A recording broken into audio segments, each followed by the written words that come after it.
சங்கீதம் அதிகாரம் 18 வசனங்கள் 25 முதல் 50 முடிய. தயவுள்ளவனுக்கு நீர் தயவுள்ளவராகவும் உத்தமனுக்கு நீர் உத்தமராகவும் புனிதனுக்கு நீர் புனிதராகவும் மாறுபாடுள்ளவனுக்கு நீர் மாறுபடுகிறவராகவும் தோன்றுவீர். தேவரீர் சிறுமைப்பட்ட ஜனத்தை இரட்சிப்பீர், மேட்டிமையான கண்களை தாழ்த்துவீர். தேவரீர் என் விளக்கை ஏற்றுவீர், என் தேவனாகிய கர்த்தர் என் இருளை வெளிச்சமாக்குவார். உம்மாலே நான் ஒரு சேனைக்குள் பாய்ந்து போவேன், என் தேவனாலே ஒரு மதிலை தாண்டுவேன்.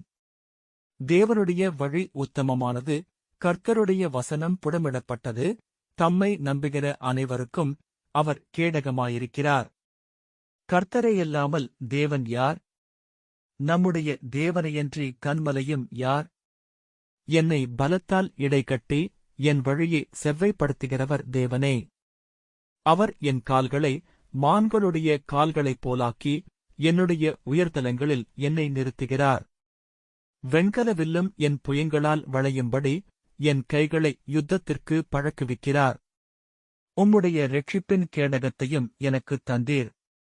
உம்முடைய வலதுகரம் என்னை தாங்குகிறது, உம்முடைய காருணியம் என்னை பெரியவனாக்கும்.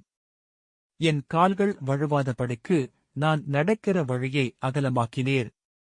என் சத்துருக்களை பின்தொடர்ந்து அவர்களைப் பிடிப்பேன், அவர்களை நிர்மூலமாக்கும் வரைக்கும் திரும்பேன்.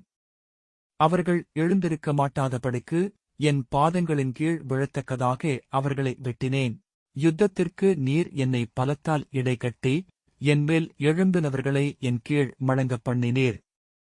நான் என் பகைஞரை சங்கரிக்கும்படியாக என் சத்துருக்களின் பிடரியை எனக்கு ஒப்புக் கொடுத்தீர். அவர்கள் கூப்பிடுகிறார்கள், அவர்களை இரட்சிப்பார் ஒருவருமில்லை.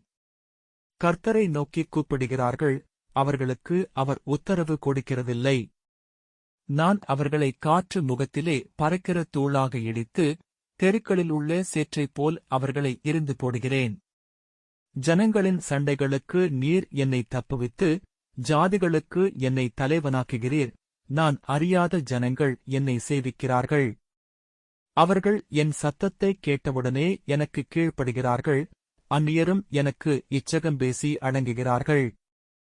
அந்நியர் முனைவிழுந்து போய் தங்கள் அரண்களிலிருந்து தத்தளிப்பாய் புறப்படுகிறார்கள். கர்த்தர் ஜீவனுள்ளவர், என் கன்மலையானவர் துதிக்கப்படுவாராக. என் இரட்சிப்பின் தேவன் உயர்ந்திருப்பாராக. அவர் எனக்காக பழிக்குப் பழிவாங்கி ஜனங்களை எனக்கு கீழ்ப்படுத்துகிற தேவனானவர். அவரே என் சத்துருக்களுக்கு என்னை விலக்கி விடுவிக்கிறவர். எனக்கு விரோதமாய் எழும்புகிறவர்கள் மேல் என்னை நீர் உயர்த்தி, கொடுமையான மனுஷனுக்கு என்னை தப்புவிக்கிறீர். இது நிமித்தம் கர்த்தாவே, ஜாதிகளுக்குள்ளே உம்மை துதித்து, உம்முடைய நாமத்திற்கு சங்கீதம் பாடுவேன். தாம் ஏற்படுத்தின ராஜாவுக்கு மகத்தான இரட்சிப்பை அளித்து, தாம் அபிஷேகம் பண்ணின தாவீதுக்கும் அவன் சந்ததிக்கும் சதாகாலமும் கிருபை செய்கிறார். ஆமேன். ஆண்டவர் உங்களை ஆசீர்வதிப்பாராக.